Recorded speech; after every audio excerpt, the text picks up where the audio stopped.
চুয়াডাঙ্গা ও মেহেরপুর অঞ্চলে আজ সকাল থেকে কিন্তু কুয়াশার চাপ ছিল।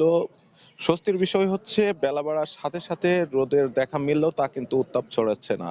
আমরা দেখেছি আজকে ভোর থেকে কিন্তু মাঠ এবং যে কোলাহলপূর্ণ জায়গাগুলো ছিল সেগুলো একেবারে কুয়াশায় ঢাকা ছিল। শহরে যান চলাচল করছিল হেডলাইট জ্বালিয়ে। ওই শহরে সকালে যে কোলাহলপূর্ণ জায়গাগুলো ছিল, যেখানে জনবহুল জায়গা, সেই জায়গাগুলো একেবারেই জনশূন্য ছিল, অর্থাৎ মাঘের যে শীত সেটা কিন্তু অনুভূত হচ্ছে। আর চুয়াডাঙ্গা সকাল 6টা চুয়াডাঙ্গা আবহাওয়া অফিস যেটা জানিয়েছে সেটি হচ্ছে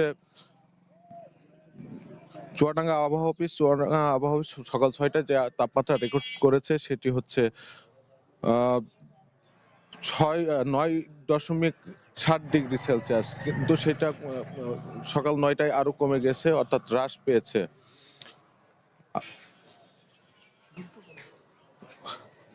আর সকাল 10টার দিকে কিন্তু রোদের দেখা মিলেছে, কিন্তু তারপরেও কিন্তু সূর্যের দেখা মিললেও আহ, তা কিন্তু উত্তাপ ছড়াচ্ছে না। আমি কথা বলবো এখানকার স্থানীয় একজন বাসিন্দার সাথে, শুনবো শীতে কেমন আপনাদের কষ্ট হচ্ছে। ভাই, এখন তো শীত একটু, এখন রোদ কেবল বের হয়েছে, বুঝছেন। সকাল থেকে তো শীত ভালোই ছিল, এখন একটু কম আছে। সকাল সকাল কি মাঠে যেতে পারছেন? সকাল 10টার এ করলে মাঠে যাওয়া যাচ্ছে না, কারণ কি?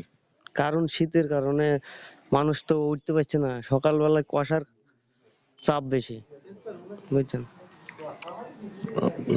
ধন্যবাদ আপনাকে। শুনবো যে আপনারা তো এখন কৃষি কাজ করছেন, বিশেষ করে মাঠে এখন বোরো আবাদের যে বড় বীজতলা তৈরি করছেন, সেখানে আপনারা কাজ করতে পারছেন কিনা? শীতে শীতে খুব কষ্ট হয়েছে, হ্যাঁ যাইতে। কারণ শীতে তো 10টার এগুলো তো মানুষের কাছে মাঠে যাইতে পারছে না, খুবই কষ্ট হয়েছে আমাদের, বুঝছেন। আপনারা কি বীজতলা তৈরি করতে পারছেন?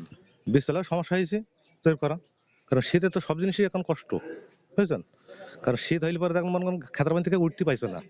তো এই এখন যেন রোদ উঠেছে, রোদে দেখা গেল যে এখন একটু হয়তো বেড়েছে, 10টা 12টা বেজে যাচ্ছে মাঠে যাইতে কি, হ্যাঁ এই জন্য কষ্ট হয়েছে। ধন্যবাদ আপনাকে। যেমনটি শুনছিলেন আর কি, কৃষকরা কিন্তু ঠিক সময় মতো মাঠে যেতে পারছেন না খুব ভোরে।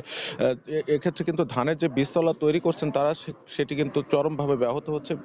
সকাল সকাল গিয়ে যে শিশির কণা জমে থাকছে বীজতলার উপর, সেই শিশির কণাগুলো যদি জমে থাকে, সেক্ষেত্রে কিন্তু বীজতলায় পচন ধরার একটি সম্ভাবনা রয়েছে। চুয়াডাঙ্গা আবহাওয়া অফিস আরো জানিয়েছে এই মাসে কিন্তু তাপমাত্রা আরো কমতে পারে। এক্ষেত্রে কিন্তু চুয়াডাঙ্গা সদর হাসপাতাল সহ উপজেলা স্বাস্থ্য কমপ্লেক্সগুলোতে শীতজনিত রোগীর সংখ্যা বাড়ছে। বিশেষ করে ডায়রিয়া ওয়ার্ডে শিশু রোগীর চাপটা অনেক বেশি। শিশু ওয়ার্ডেও যে সংখ্যক রোগী ভর্তি আছে তা কিন্তু মেঝেতেও দেখছি আমরা, চিকিৎসা নিতে তাদের দেখছি। আর চিকিৎসকরা যে বারবার গরম কাপড় পরিধান সহ শিশুদের ক্ষেত্রে বাড়তি সতর্কতা অবলম্বনের জন্য বারবার তাগাদা দিচ্ছেন। তো চুয়াডাঙ্গা থেকে এই ছিল